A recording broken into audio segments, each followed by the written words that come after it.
So welcome. Now we're going to talk about the immensely successful Bron. I just wanted to do that thing with playing the intro. It really sets the mood, and I get quite actually emotional from that, and I can only imagine what the creators are feeling now at the end of this journey. And that's what we're going to talk about now. The first season of Bron aired in 2011 on the public broadcaster in Sweden, SVT, and the public broadcaster in Denmark, DR. And since then, there's 4 seasons. We're now on the 5th episode of 8 in the final season. It was screened on Sunday. So there's a little bit more left. And of course, several remakes have been done and are being done. And we're going to have a look at that later in the session as well. But every saga ends, as the slogan puts it. We're going to begin with Annette Hill, who is a professor of media and communication at Lund University. And you've done a lot of research on and about Bron, so I'm going to leave the stage to you, Annette. Let's give her a warm welcome. Those guys are going to do it, actually. So you just use that clicker. There you go. Thank you very much indeed. Bron is the cool heart of Nordic noir. This metaphor for me captures the cognitive and emotional dissonance of the drama, a cool tone to the visual and soundscapes, and then this emotional pull of the multi-layered storytelling. So what follows is my reflection on audience engagement with this cool heart of Bron. And I take as a starting point an industry and academic collaborative project between Lund University and Endemol Shine. Now, this provided an innovative method to understand audience engagement, not through ratings or social media analytics, something you guys do very well already, but through giving voice to audiences. My mission, then, is to humanize the audience. Now, this method of a cultural conversation was designed in order to highlight the value of listening and respect. And we listened to the voices of these amazing producers and performers and the values they created alongside the voices of audiences and their experiences. And as such, we became this bridge across the industry-audience divide, humanizing audience so that alongside ratings performance, producers could get a sense of engagement as cultural resonance. And the research enabled an internal understanding of creative values in Endemol Shine production practices. But most importantly, it highlighted a re-evaluation of what we mean by audience engagement. Perhaps we can say a new currencies of engagement. So the inspiration for the approach of this cultural conversation arose from a project called Media Experiences, which was funded by the Wallenberg Foundation, who gave us 6.3 million krona. Thank you very much.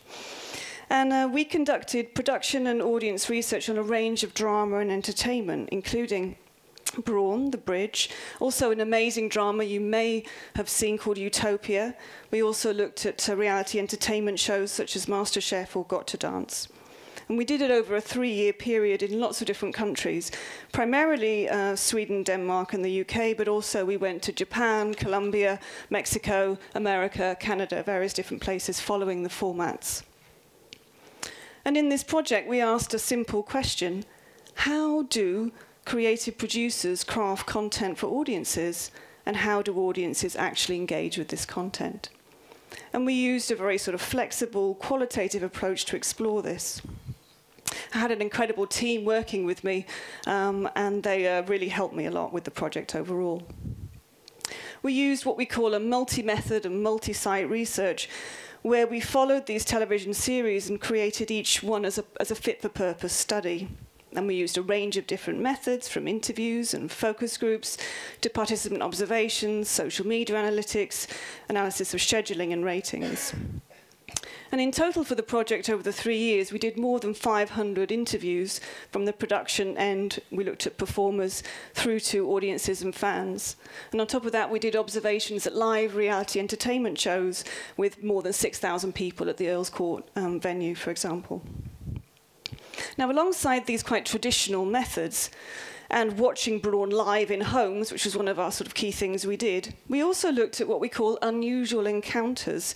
And I'll give you an example here of fan dinner parties. We called this the Bridge Boot Camp. For example, this fan group began between two friends in Stockholm, Katarina and Karen. It moved online to Facebook, and gradually, with more and more people coming and joining them, it ended up in Sunday night dinner parties and long nights in bars in Stockholm.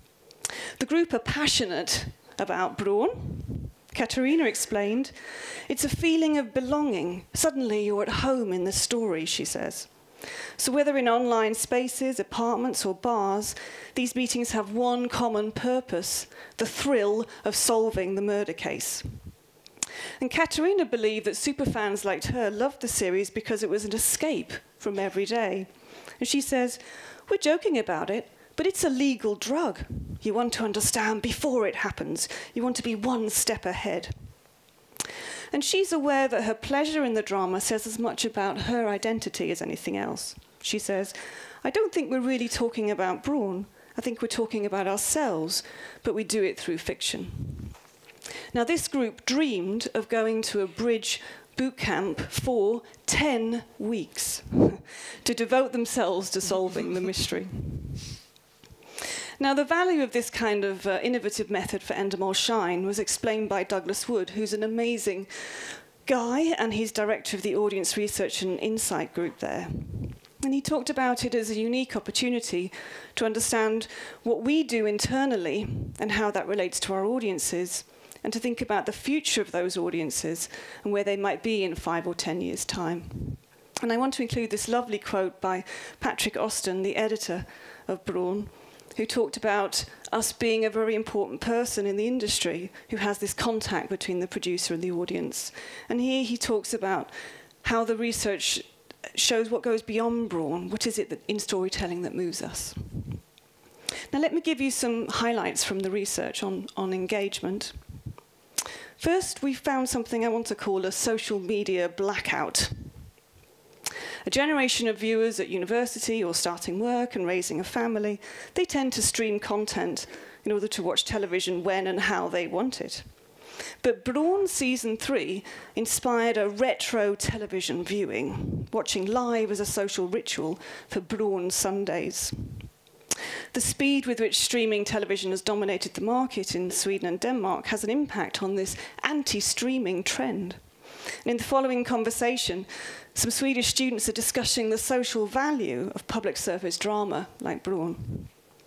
And they say, it's almost like going back to the old way of watching television. It's like a ritual, old television.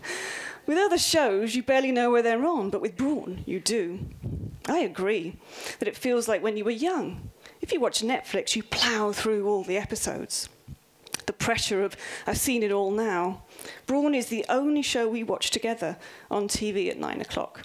Everything else is streaming when you have the time. And they say it's more of an emotional and intellectual investment to watch Bron. You have to make an effort. Paradise Hotel, it's okay to watch at home or while you're texting someone. But it's not the same with Bron. Sometimes I pick up my phone and I stop myself. No, I need to focus. Retro TV viewing. Now, we found something similar in Britain for Bridge Saturdays on BBC4, a social media blackout, but this time for a somewhat older audience. For example, one person said, if you phone me up when we're watching the bridge, I would pause it and tell you, we're watching the bridge, shut up. And indeed, the art of watching subtitles became, of course, a new skill for regular viewers. One Welsh woman gave the bridge the ultimate praise. It was so gripping, she had to put down her knitting. But something very different was happening in America and Mexico. Because of the commercial channel that the bridge was shown on and a rather invasive advertising loop, viewers sought out the drama as catch-up or online so they could stream without adverts or dubbing. One viewer, a Mexican Colombian lawyer, Even worked out how to download the series illegally, finding the subtitles separately and remixing it at home. When you're in a time bind, immersing yourself in this crime drama is the highlight of the week, and adverts are to be avoided at all costs. One American woman explained it to me: I have 1 or 2 hours in the evening to relax, and the rest of my day is, forget it, fully booked. So that little bit of time, when I have that, when my eyes hurt and everything hurts, the bridge is my relaxation. So here we can see the bridge as an antidote to the pressures of working life, streaming television drama in blocks, checking social media and multitasking. And for these viewers, there's a great pleasure in investing something of yourself, time, emotion, and energy into the series. They describe the viewing experience as a social contract, an emotional and intellectual investment between the producers and audiences in creating this quality drama that is worth it. One other quick finding I'll show you is what we call serial engagement. And this is the way in which audiences build up their engagement year on year with the series. For example, with the character of Saga Noren, this has become the core identity of the drama. Saga is Bron. But it didn't start out this way for the producers, the performers, or audiences of the series. And for the first season, Saga was both a distinctive feature of the drama and also a great challenge to viewers in how to relate to her. Audiences had to learn how to engage with Saga through emotional identification with her personality. And we have quotes from viewers here talking about how they found Saga annoying, but she's growing on me. She's totally unpredictable. I can't figure her out. I like her incredibly direct way. And the focus on Saga in season 3 was a creative risk that really paid off with audiences who, through the process of serial engagement, became Saga's main supporters. One quote, "Come on, Saga, stand up for yourself. Ignore that bitch." Audiences reacted very strongly to her vulnerability. One woman used this beautiful metaphor: Saga's shield has been dismantled. And on another note, audiences were saying they felt she was more humane, and they connected very strongly to her. And if we look briefly at the American-Mexican version of the drama, we see a different kind of serial engagement with the character of Saga. Showrunner Elwood Reed transitioned from the format to an original drama. He said, "They gave me the script characters and the border situation, so I took that and wanted to tell a huge scrolling story." Now, he took the original characters, Sonia Cross and Marco Ruiz, and added further compelling characters in season 2. Notably, the female killer, played by Franca Potente, who could easily have had a series all of her own. We had viewers responding really positively to that character. For example, one American viewer said, "Oh my God, she's pure damage." And viewers described the Bridge second season in America, Mexico as the Breaking Bad of the format. Really describing the characters in survival mode in this challenging border territory. And we can only imagine what would have happened in season 3 if Reed had had a chance to tell us more of this brutal reality. I want to end with a return to the cultural resonance of Bron. And it's so striking if we go back to Sweden and Denmark and the trans-regional audiences for the drama. The world of Bron signified for them not necessarily Malmö and Köpenhamn, but one city, specially created for the look and feel of Nordic noir. As this viewer explained, "As a citizen of Öresund, I think the cooperation between Sweden and Denmark was much more obvious in the first season, less so in the second one, and then in season 3, it's normal. To me, it's like, well, it would be great if it was really like that, a little utopia without borders." And we see the drama signify this desire for understanding across difference. Another viewer quoted, "Malmö and Köpenhamn feel like one piece, where all the incidences are happening in one land. It doesn't seem like two countries. It seems like one country. It's very beautifully portrayed," she said. So this imaginary city of Bron is a place marked by a dramatic power to unite across cultures, and even the physical location of the bridge came to symbolize the social imaginary of the drama, set within the real world of migration and border control. So this cultural resonance is very important, and I think I'll end with this quote from a viewer where she talks about how much Bron has touched her deeply. She says, "It's part of you. I get emotionally involved. It's like you enter into this world and you live in it." My hope is that this kind of research shows how to make that connection with audiences, how to make a lasting impact on their daily lives, their memories, and their dreams. And I think for me, Bron signifies this fragile perfection of all that can be achieved with great storytelling. Thank you very much.